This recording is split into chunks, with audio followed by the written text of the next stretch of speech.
Hello students, today we are starting chapter number 8, Controlling of your Business Studies book. Topic number 1 is meaning of controlling. Controlling function can be defined as comparison of actual performance with the planned performance. ये controlling जो है management का last function होता है. Controlling मतलब क्या है? Comparison of actual performance with the desired और प्लान परफॉर्मेंस. जब हम प्लान परफॉर्मेंस का एक्चुअल परफॉर्मेंस के साथ कंपैरिजन करते हैं then we are doing controlling function. If there is any deviation or difference, then we have to find the reason behind that difference and taking corrective measures or action to stop those reasons that in future there is a match between actual and planned performance. यहाँ पर definition दी हुई है. आप Henry fuel की definition भी देख सकते हैं, टेरी एंड फ्रैंकलिन की डेफिनेशन को भी देख सकते हैं. इजी डेफिनेशन है और ग्रिफिन की डेफिनेशन भी इजी है. Controlling function leads to goal achievement and organisation without effective control is not likely to reach its goal. Controlling is not the last function of management, but it is the function which bring back management to the cycle of planning. अगर controlling proper होती है और proper reason पता चल जाता है कि actual performance और प्लान परफॉर्मेंस में क्यों डिफरेंस आया है, देन फिर उस डिफरेंस को सॉल्व करने के लिए प्लानिंग फिर से स्टार्ट हो जाएगी. मतलब कंट्रोलिंग नेवर एक एंडिंग प्रोसेस नहीं है या एंडिंग फंक्शन नहीं है. कंट्रोलिंग के बाद दोबारा से फिर प्लानिंग स्टार्ट हो जाती है. Next, scope of controlling is given. Controlling is very wide in scope, as it does not end only by comparing the actual performance with the planned performance, but it tries to find out the reasons and solution for such problem. इसका scope सिर्फ ये नहीं है कि बस actual और desired performance को compare करना, बल्कि comparison करके reasons का पता लगाना कि क्यों जो desired performance है वो actual performance से match क्यों नहीं हो रही है और उनके क्या reasons है, उनको कैसे solve किया जाए. Suppose हमारा target है 1000 units प्रोड्यूस करने का, so that is a planned output. Actual output is 800 units, so then the deviation is of 200 units. तो हम पता लगाएंगे कि ये डेविएशन क्यों आया. क्या फॉल्ट इन मशीनरी है या हमारे वर्कर्स इनएफिशिएंट है. हम इनमें से जो भी प्रॉब्लम है हम उसका पता लगाएंगे और प्रॉपर करेक्टिव मेजर्स लेंगे जिनसे हम इसको इम्प्रूव कर सकें. अगर मशीनरी में प्रॉब्लम है तो हम मशीनरी डिपार्टमेंट को बोलेंगे कि आप रेगुलर चेक करिए, मशीनरी का वर्क इम्प्रूव करवाइए. और नेक्स्ट, अगर वर्कर इनएफिशिएंट है तो उनको प्रॉपर ट्रेनिंग दी जाएगी ताकि वो मोर इफिशिएंट हो सके. तो इसका स्कोप आगे भी है. Next, there are two aspects of controlling function, strategic control and operational control. Strategic control refers to check how the effective the strategies and the plans are, because sometimes there can be deviation in actual performance and plan performance due to plan and strategy. Strategic control में हमें ये पता लगाना है कि जो मैंने strategy बनाई है प्रोडक्शन करने की, वो स्ट्रेटेजी प्रॉपर है या नहीं है. प्लानिंग में कहाँ मिस्टेक हुई है. Suppose let the plan output is 800 and the actual output is 120. In this case mismatch is due to under estimation of plan, so this is called strategic control. Second one is operational control. It refers to the focus on managerial and other activities of the organization, that is to find out whether the mismatch is due to the fault, action or activities. In both the aspects, the manager tries to find out the reason for the mismatch and taking corrective measures. Now the next topic, that is nature of controlling. Controlling का क्या nature होता है. First, controlling is a goal oriented function. क्योंकि पहले हम क्या करते हैं, desired output फिक्स कर लेते हैं तो हम फिर उसको टारगेट बना के उसके लिए वर्क करते हैं. अगर वो अचीव नहीं होगा तो फिर हम प्लान बनाएंगे कि क्यों अचीव नहीं हुआ, क्या उसके रीजंस हैं. Controlling function make sure everyone follow the plan, work is accomplished as per plan and plan aims at achieving the organizational goal. Next, controlling is an all pervasive function. चाहे middle level की बात करें, चाहे top level की बात middle level की बात करें, टॉप लेवल की बात करें या ऑपरेशनल लेवल की बात करें, कंट्रोलिंग हर लेवल पे चाहिए होती है. Next, controlling is both backward and forward looking. हम लोगों ने जब प्लानिंग चैप्टर पढ़ा था तो उसमें पढ़ा था कि जो प्लानिंग होती है वो फॉरवर्ड लुकिंग होती है, पर ये जो कंट्रोलिंग है ये बैकवर्ड लुकिंग भी होती है और फॉरवर्ड लुकिंग भी होती है. How? Controlling is backward looking function of manager compare the plan performance with the actual performance. इसलिए ये कैसी होगी, क्योंकि प्लान तो हम पहले बनाएंगे फिर उसके बाद एक्चुअल आउटपुट जो होगा उससे कंपैरिजन करेंगे. So it is backward looking. And controlling is forward looking because it does not end only by comparing the performance with future. It also suggests measure to remove reasons for the failure of the plans. Next, controlling is a continuous function. ऐसा नहीं है कि controlling एक stopping process है या कह सकते हैं कि ending process है कि controlling last function है मैनेजर का, वो perform हो गया और then finish work. No, job finish. No, ऐसा नहीं होता है. Controlling जो है वो continuous process है, continue ये work करती रहती है. कंट्रोलिंग के बाद फिर नेक्स्ट प्लानिंग आ जाएगा और वो प्रोसीजर फिर चालू हो जाएगा। Next, importance of controlling. Controlling की क्या इंपॉर्टेंस है? First, help in achieving organizational goal. When the plans are made in the organization, these are directed toward achievement of organizational goal, and a controlling function ensure that all the activities in the organization takes place according to plan. If there is any deviation, then timely action should be taken to remove it. Next, judging accuracy of standard. Through strategic controlling, we can easily judge whether the standard or target set are accurate or not. अभी हमने पढ़ा था strategic control होता है और 2 aspects of controlling पढ़े थे, तो उसमें पढ़ा था स्ट्रेटेजिक कंट्रोल। स्ट्रेटेजिक कंट्रोल में हम क्या करते हैं कि हम अपनी स्ट्रेटेजी जो हमने बनाई है वो परफेक्ट है या नहीं है, उसकी एक्यूरेसी ऑफ स्टैंडर्ड भी हम फाइंड आउट कर सकते हैं थ्रू प्रॉपर कंट्रोलिंग, तो ये उसमें भी हेल्प करता है। Next, making efficient use of resources like traffic signals control guides the organization and keep it on the right track. जैसे ट्रैफिक सिग्नल्स होते हैं ना कि आपको परफेक्ट टाइम बताते हैं कि आपको कब मूव करना है, कब स्टॉप करना है, ऐसे ही ये जो कंट्रोलिंग होती है ये ऑर्गेनाइजेशन के लिए प्रॉपर राइट ट्रैक पे वर्क करवाती है। Each activity is perform according to pre determined standards, as a result there is most and effective use of resources. Next, improving employees motivation. An effective control system communicates the goal and standards of appraisal for employees to subordinate well in advance. Proper अगर controlling system होगा, एक good control system अगर होगा organisation में, तो communication भी proper होगा। जो सबऑर्डिनेट और सुपीरियर के बीच में कम्युनिकेशन है वो भी प्रॉपर होगा, और जो सुपीरियर है वो ईजिली बता सकेंगे कि क्या गोल है, क्या स्टैंडर्ड्स हैं जिनको अचीव करना है। Next, ensure order and discipline. Control creates an atmosphere of order and discipline in the organization. Effective controlling system keeps the subordinate under check and makes sure they perform their functions efficiently. जो अगर हम चाहते हैं हमारे organization में proper short control रहे, strict discipline रहे, तो उसके लिए सबसे प्रॉपर इफेक्टिव कंट्रोलिंग होना बहुत ज़रूरी है। अगर इफेक्टिव कंट्रोल सिस्टम हमारे पास है, सो ये सबऑर्डिनेट को प्रॉपर वर्क करवाने के लिए मोटिवेट करता रहेगा। वो प्रॉपर उनकी सबऑर्डिनेट पे प्रॉपर कहना चाहिए उनका चेकिंग होती रहे, उनकी परफॉर्मेंस को पे नज़र रखी जाए, तो वो एफिशिएंटली वर्क करेंगे और उससे हमारा ऑर्डर भी प्रॉपर फॉर्मुलेट करेंगे। Next, facilitate coordination in action. Control helps to maintain equilibrium between ends. Controlling makes sure that the proper direction is taken and various factors and maintained properly. All the departments are controlled according to predetermined standards which are well coordinated with one another. Control provides unity of direction. Next topic is given, and this is very important question for your CBSE board exam, that is relationship between planning and controlling. How these are correlated? Planning and controlling are inseparable twins of management. These are just like a twins. Okay, the planning and controlling function of management are closely related. The relation between both the function is explained as follows. First, nature and concept. Planning is the basic function of every enterprises. Her enterprises, कोई भी enterprises हो, छोटा बड़ा small big, तो वो क्या करता है? प्लानिंग तो करता ही। प्लानिंग में वो क्या करता है? उसको क्या वर्क करना, means what is to be done, ये डिसीजन लिए जाते हैं। What is to be done, how is to be done, when is to be done, and whom will do it. And planning bridges the gap between where we are and where we want to reach. And controlling क्या है? Controlling means keeping a check everything in accordance with plan. If there is any deviation, then taking corrective measure. Controlling में क्या होता है? Planning के बाद controlling start होता है। प्लानिंग हो गया, अब प्लानिंग के बाद कंट्रोलिंग में हम क्या करते हैं? जो प्लान तैयार हुआ है उसके अकॉर्डिंग वर्क हो रहा है कि नहीं, हम वो देखते हैं। The meaning of controlling makes it clear that controlling function is undertaken for the right and timely implementation of plan. Plan सही तरह से यूज हो, उसका टाइमली इंप्लीमेंटेशन हो, इसी के लिए तो कंट्रोलिंग की जाती है। Next, planning and controlling are interdependent and interlinked. Planning and controlling function always coexist or have to exist together as one function depend on other.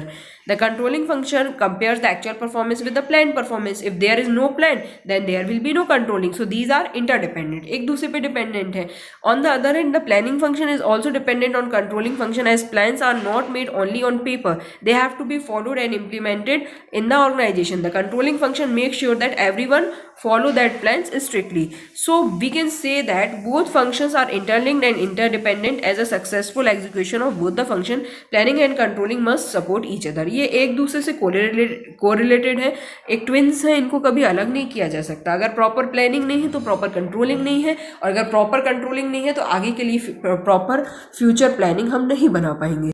Next point is planning and controlling both are backward and forward looking. Controlling is backward looking because it like a post-mortem of past activities. The manager looks back to the previous performance to find out the deviation from this. For the standard planning is also backward looking because planning is guided by the past experience. हम controlling की बात करते हैं और planning की बात करते हैं, दोनों ही backward looking भी है और forward looking भी है, क्योंकि जब हम plan बनाते हैं, जब हम planning की बात करते हैं तो हम past experience के base पे ही फ्यूचर का प्लान बनाते हैं, तो बैकवर्ड लुकिंग के थ्रू ही हम फॉरवर्ड लुकिंग कर पाते हैं। और जब हम कंट्रोलिंग की बात करते हैं तो कंट्रोलिंग में हम क्या करते हैं, हम अपनी जो हमारी पास्ट परफॉर्मेंस थी, जो मतलब प्लान परफॉर्मेंस थी, उसको हम कंपेयर करते हैं एक्चुअल परफॉर्मेंस से। तो हमें बैकवर्ड जाना पड़ता है पहले अपनी परफॉर्मेंस को एवेल्युएट करने के लिए, उसके बाद हम डेविएशंस का पता लगाते हैं और फ्यूचर के लिए प्लानिंग करते हैं। सो प्लानिंग और controlling both are forward and backward looking. Next, planning is prescriptive whereas controlling is evaluative. Planning is basically an intellectual process, involves a lot of thinking, comparison to prescribe a particular course of action for achieving objective.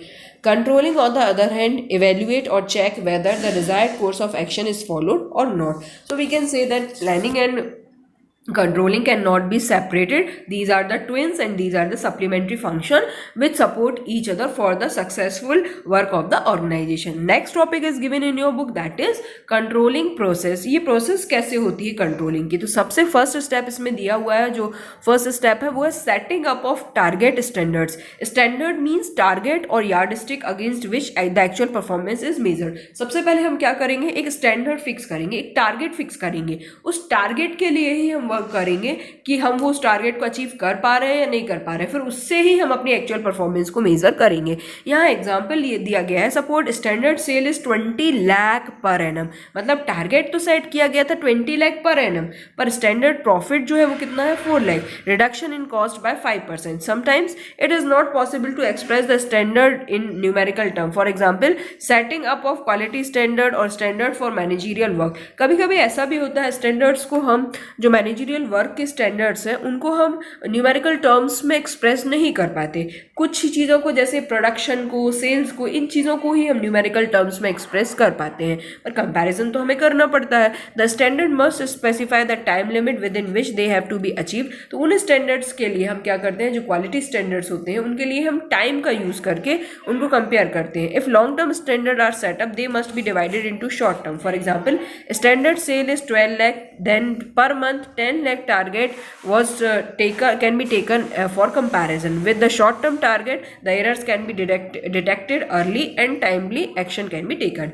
Some examples of standards used in functional area, यहाँ पे कुछ examples दिए हैं आपकी book में। Production function के कुछ controlling के लिए बताया है कि कैसे स्टैंडर्ड टारगेट्स कैसे मैच किए जाते हैं या कैसे फिक्स किए जाते हैं। नेक्स्ट, मार्केटिंग फंक्शन के दिए गए हैं। Target function of 10,000 per unit, standard cost per unit is 10, reduction in wastage of resources 5%, reduction in defective production from 10% to 5% by the end of 1 year. आप इसको रीड कर सकते हैं। ये फर्स्ट पॉइंट हुआ setting up of target. Of process is measuring of performance. अब जो हमारे वर्कर्स वर्क परफॉर्म करेंगे, जो एम्प्लॉइज वर्क परफॉर्म करेंगे, उसको हमें मेजर करना है, एवेल्युएट करना है। After setting of standards the performance of the employees is measured by evaluating the actual work done by the employees. When the performance can be measured numerically then it is very convenient to measure the performance. जब हम quantitative performance लेते हैं, like उन्होंने कितनी unit produce किए, तो वो हमें ईजी रहता है कंपेयर करना। बट जब हमें क्वालिटेटिव स्टैंडर्ड्स तय करने हो, क्वालिटेटिव मतलब कुछ पैरामीटर्स तय किए जाते हैं, लाइक कौन सा एफिशिएंट एम्प्लॉय है, कौन इनएफिशिएंट एम्प्लॉय है, तो ये भी किसी क्वांटिटेटिव मेजर्स के बेसिस पर ही डिसाइड किया जाता है। Generally the performance of manager is measured by looking overall efficiency level of the organization. The performance of research and development department is measured by change in technology and upgradation of production department. The performance of financial department is measured by checking the solvency and liquidity ratios. The performance can be measured periodically in short period of time. अलग अलग department का अलग अलग criteria होता है, अलग अलग parameters होते हैं, उनके बेसिस पे हम परफॉर्मेंस को मेजर करते हैं। Next point is compare performance against standard. After measuring the performance the manager compare the actual performance with the plan performance. If there is a match between both then the controlling function ends there only, but if there is a no match between actual and plan performance then deviations occurs. अब उन deviations के लिए क्या करते हैं, कुछ ना कुछ मेजर लेना पड़ता है आगे जाके हमें कि डेविएशन किस कारण से हुए। If the deviation is minor then it can be ignored, इसको इग्नोर कर दिया जाएगा, but if the deviations are more then timely action should be taken. Next analyzing deviation. अब अगर मेजर कोई डेविएशन है जिसको इग्नोर नहीं किया जा सकता है तो फिर हम उसका एनालिसिस करेंगे। All the deviation need not to be brought to the notice of top management. A range of deviation should be established and only cases beyond the range should be brought to the knowledge of top level management. जैसा मैंने अभी बताया कि कुछ deviations तो ऐसे होते हैं जिनको इग्नोर कर दिया जाता है, पर कुछ डेविएशन ऐसे होते हैं जिनके बारे में टॉप लेवल मैनेजमेंट को बताना ज़रूरी है। मतलब डेविएशंस की भी एक रेंज होती है, डेविएशंस को भी एक रेंज में डिवाइड किया जाता है। They must be divide deviation into 2 categories which need to be attended urgently in one category and minor deviations which can be ignored in the other category. These 2 categories can be controlled by the following way. One is critical point control and second one is management by exception. ये जो critical point control है ये board में आ चुका है 1 marks में.